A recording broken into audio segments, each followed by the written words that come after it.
Aujourd'hui, il y a des mises à jour importantes en provenance de la Fédération de Russie. Là-bas, les responsables russes tirent la sonnette d'alarme face à une trahison, car ils commencent à réaliser que les États-Unis ne sont pas autant de leur côté qu'ils l'espéraient. Avec des ministres de premier plan affirmant désormais que les États-Unis ont fait monter les tensions à un niveau irréparable, la Russie se prépare à porter la guerre à un nouveau stade. Récemment, les États-Unis ont intercepté le pétrolier Aquila 2, lié à la flotte fantôme russe, dans l'océan Indien.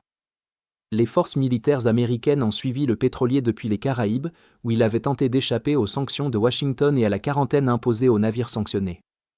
L'arraisonnement a eu lieu dans l'océan Indien, et des rapports indiquent que le navire transportait des cargaisons illicites de pétrole russe et vénézuélien, en violation des sanctions américaines. Cependant, ce n'était pas la première fois que cela se produisait, et les Russes commençaient à douter de qui était réellement du côté de qui. Il est à noter que les forces américaines ont arraisonné et saisi plusieurs pétroliers de la flotte fantôme russe ces dernières semaines, appliquant les sanctions internationales, avec 2 de ces navires signalés comme ayant été placés sous la garde des États-Unis. La plupart des précédentes saisies de pétroliers transportant du pétrole russe par les États-Unis étaient menées via des confiscations ordonnées par la justice, l'application par des États partenaires ou des restrictions liées à l'assurance et à la conformité financière. Cependant, dans le cas de l'Aquila 2, il s'agissait d'un arraisonnement direct en mer et d'une prise de contrôle physique par les forces américaines, marquant une escalade significative et un point de rupture pour Moscou. À la suite de la saisie du pétrolier, Sergueï Lavrov a accusé les États-Unis de trahir les accords préalablement conclus à Anchorage et de ne pas donner suite aux propositions relatives à l'Ukraine.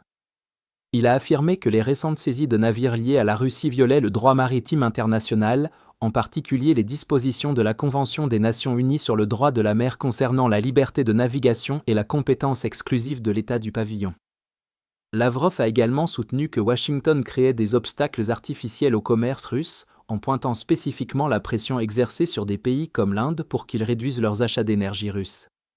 De plus, des responsables russes ont suggéré que l'administration américaine actuelle ne se contentait pas de poursuivre la politique de sanctions, mais poursuivait aussi ouvertement ses propres intérêts en ignorant les accords établis.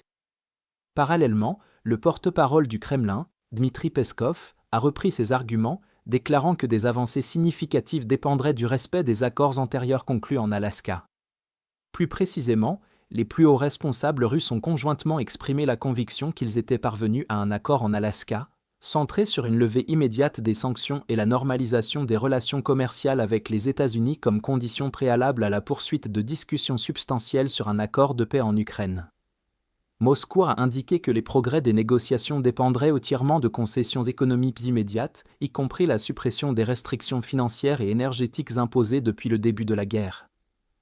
Cependant, tout accord était soit imaginaire, soit n'a jamais été réellement formalisé, puisque Washington et ses partenaires ont maintenu, voire renforcé, l'application des sanctions, en ciblant particulièrement les exportations de pétrole et le commerce maritime. Concrètement, les principales exigences de Moscou sont largement ignorées tandis que la pression américaine s'intensifie discrètement.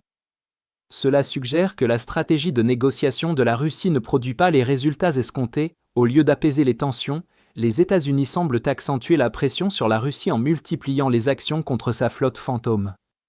Ce que les responsables russes perçoivent comme une trahison les a amenés à accuser les États-Unis de tirer profit du fait de permettre à l'Ukraine de frapper les pétroliers de la flotte fantôme russe partout dans le monde.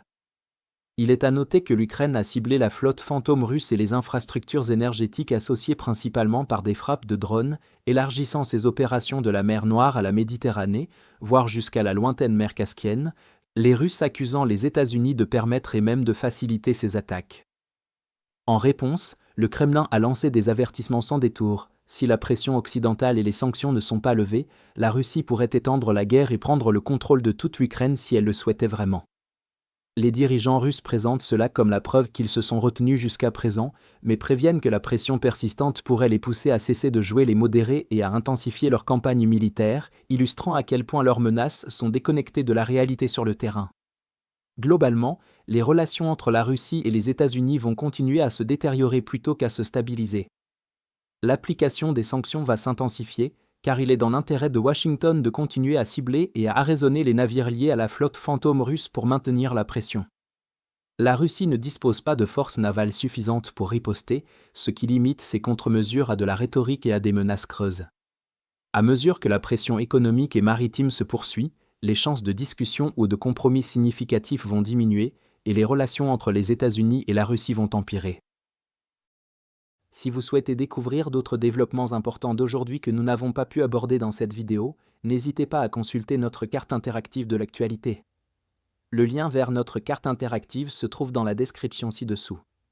Merci d'avoir regardé cette mise à jour et un merci tout particulier à tous ceux qui suivent déjà notre carte interactive.